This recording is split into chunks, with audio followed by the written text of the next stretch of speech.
Bismillahirrahmanirrahim. Assalamualaikum warahmatullahi wabarakatuh. Alhamdulillahi wa kafa. Wassalatu wassalam ala rasulihin nabiyil mustafa. Asyhadu an la ilaha illallah wahdahu la syarikalah. Wa asyhadu anna muhammadan abduhu wa rasuluh. Allahumma salli ala sayyidina Muhammad wa ala alihi wa sahbihi ajmain. Pemirsa rahimakumullah, mari kita bersyukur kepada Allah. Allah masih menghimpunkan kita dalam kebaikan-kebaikan. Kebaikan dalam hari-harinya, kebaikan dalam bulan-bulannya. Ini adalah bulan di mana Allah Subhanahu wa taala memberikan begitu banyak ganjaran kepada kita. Salawat serta salam buat Rasulullah sallallahu alaihi wasallam, keluarganya, sahabatnya dan seluruh umatnya yang masih peduli dengan agama yang mulia ini. Jamaah rahimakumullah, Allah Subhanahu wa taala berfirman, A'udzubillahi minasyaitonirrajim. Bismillahirrahmanirrahim. Wa ma khalaqtul jinna wal insa illa liya'budun. Dan tidak kami ciptakan jin dan manusia kecuali untuk beribadah. Jamaah rahimakumullah, Imam Ibnu Taimiyah membuat batasan apa yang dimaksudkan dengan ibadah. Imam Ibnu Taimiyah mengatakan ibadah adalah semua perkataan, semua perbuatan, baik yang zahir maupun yang batin, yang menyebabkan Allah ridho kepada si pelakunya. Itulah yang disebut dengan ibadah. Dari batasan ini jemaah rahimakumullah, maka ibadah bisa kita golongkan dalam dua golongan besar. Pertama, ibadah yang berhubungan langsung kepada Allah atau sering kita sebut sebagai ibadah mahdhah. Dan yang kedua adalah ibadah yang berhubungan di luar hubungan kepada Allah atau sering disebut ghairu mahdhah, yang jamak masyarakat menyebutnya sebagai amalan-amalan muamalah. Jemaah rahimakumullah, mari kita lihat perbandingan ubudiyah yang berhubungan langsung dengan Allah dan muamalah. Ada berbagai banyak tempat di Al-Quran di mana Allah Subhanahu wa taala menyebutkan begitu banyak urusan-urusan muamalah. Bahkan jemaah rahimakumullah, ketika Allah Subhanahu wa taala menyebutkan ciri-ciri orang yang bertakwa, di antara ciri-ciri orang yang bertakwa itu kebanyakan cirinya adalah berkaitan dengan urusan-urusan muamalah. Jemaah rahimakumullah, saya ingin menyampaikan bahwa bagaimana kita kemudian maksimal ubudiyah kita kepada Allah, lalu kita tidak keteteran dalam urusan-urusan muamalah. Ini yang menjadi problem umat Islam belakangan ini. Tidak hanya ubudiyahnya keteteran, tetapi juga muamalahnya centang perenang. Nah, gimana kita kemudian jemaah rahimakumullah ubudiyah kita kepada Allah Subhanahu wa taala maksimal dan muamalah kita menjadi lebih baik karenanya. Dalam surat Ali Imran jemaah rahimakumullah, Allah Subhanahu wa taala berfirman, wasari'u ila maghfiratin mir rabbikum wa jannatin 'arduhas samawati wal ard u'iddat lil muttaqin. Bersegeralah menuju ampunan Tuhanmu dan surga yang seluas langit dan bumi diperuntukkan untuk orang-orang yang bertakwa. Lanjutan ayat tersebut jemaah rahimakumullah, Allah menyampaikan ciri orang-orang yang bertakwa. Siapa itu orang yang bertakwa? Alladzina yunfikuna fis sarra'i wad dharra. Orang-orang yang bertakwa itu adalah orang-orang yang menginfakkan hartanya dalam keadaan sempit atau dalam keadaan lapang. Menginfakkan harta itu berkaitan dengan urusan-urusan muamalah. Wal kaziminal ghaiz, lanjutan ayat tersebut, dan orang-orang yang menahan marahnya. Menahan marah itu adalah urusan muamalah. wal 'afina 'anin nas, dan orang-orang yang memaafkan sesama manusia. Memaafkan sesama manusia adalah urusan muamalah. Banyak lagi ayat-ayat yang berkenaan dengan urusan muamalah. Sebagian ulama mengatakan bahwa perbandingan ayat ubudiyah dan ayat muamalah 1:100. 1 ayat ubudiyah, 100 ayat muamalah. Kalau hadis-hadis Rasulullah Sallallahu Alaihi Wasallam, kitab Fathul Bari, sarah hadis Sahih Bukhari yang ditulis oleh Imam Ibnu Hajar Al-Asqalani, dari 20 jilid kitab ini, jamaah rahimakumullah, hanya 1/4 saja yang menceritakan urusan-urusan ubudiyah. 15 jilid berikutnya adalah urusan-urusan muamalah. Di sini kelihatan bahwa muamalah mendapatkan tempat di sisi agama ini. Itu kalau kita lihat dalil naklinya, baik Al-Quran maupun As-Sunnah. Lalu jemaah rahimakumullah, jika kita kemudian dalam waktu yang bersamaan, muamalah di satu sisi, muamalah yang penting, dan ubudiyah di sisi yang lain, dalam waktu bersamaan, maka jamaah rahimakumullah, ketika dapat dalam waktu bersamaan muamalah yang penting kena dengan ubudiyah, ubudiyah kita bisa disingkatkan.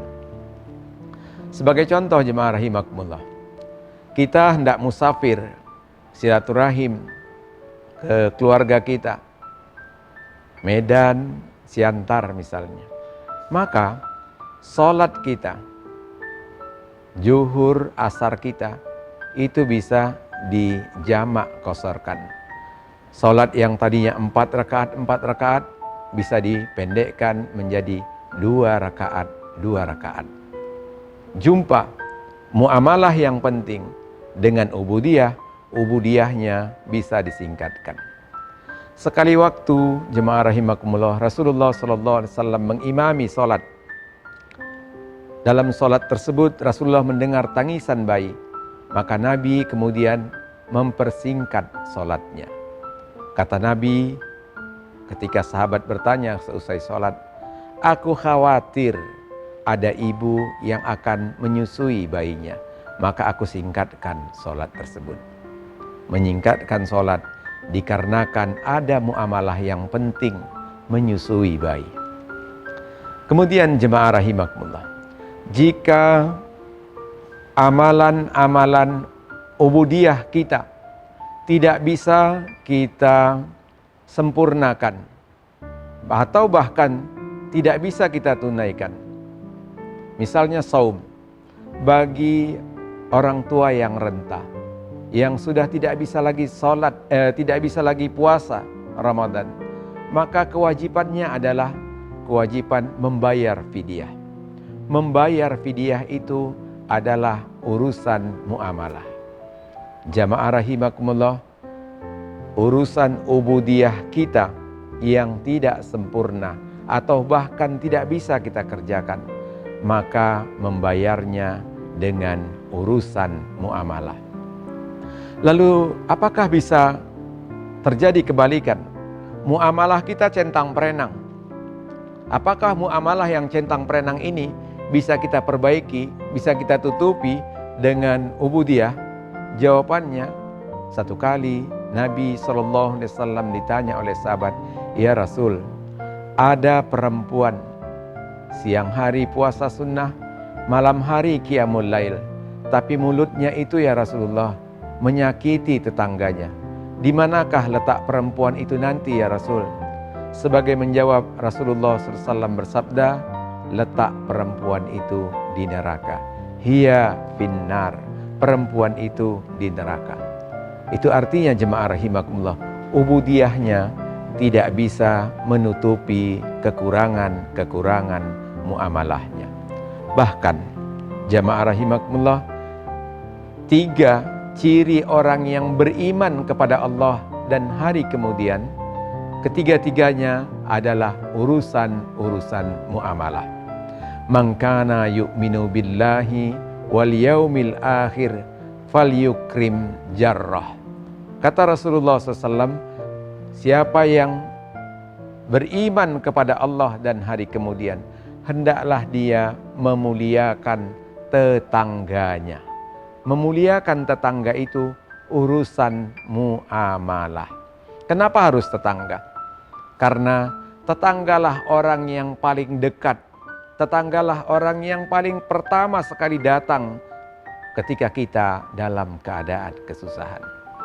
Jamaah rahimakumullah, sampai-sampai sahabat berkata, sampai-sampai kami mengira, saking seringnya Nabi SAW menyampaikan kepada kami tentang hak-hak tetangga, sampai kami mengira tetangga itu mendapatkan hak waris. Begitulah Rasulullah SAW mengajarkan kepada sahabat tentang bagaimana memuliakan tetangga. Yang kedua, man kana yu'minu billahi wal yaumil akhir falyukrim dhaifah. Siapa yang beriman kepada Allah dan hari kemudian, hendaklah dia memuliakan tetamunya, tamu-tamunya. Hari ini jemaah rahimakumullah, begitu banyak kita dikarenakan urusan ubudiyah kita telantarkan tamu-tamu kita.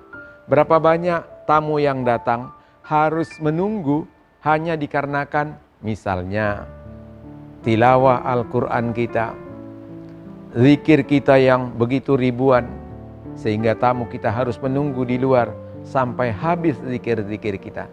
Padahal memuliakan tamu adalah ajaran baginda Nabi SAW.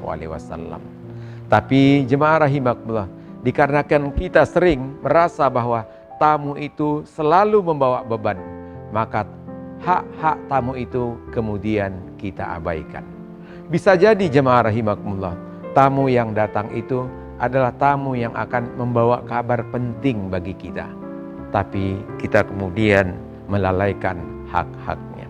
Yang ketiga jemaah rahimakumullah, man kana yu'minu billahi wal yaumil akhir falyakul khairan. Hendaklah dia bercakap baik. Siapa yang beriman kepada Allah dan hari kemudian, hendaklah dia bercakap baik. Kalau dia tidak bisa bercakap baik, awil yasmut aw yasmut, hendaklah dia diam. Jadi tutur kata ini, tutur kata yang diajarkan oleh Rasulullah SAW adalah tutur kata yang berbuah kebaikan. Kalau tidak bisa berbuah kebaikan, maka lebih baguslah kita menahan tutur kata kita.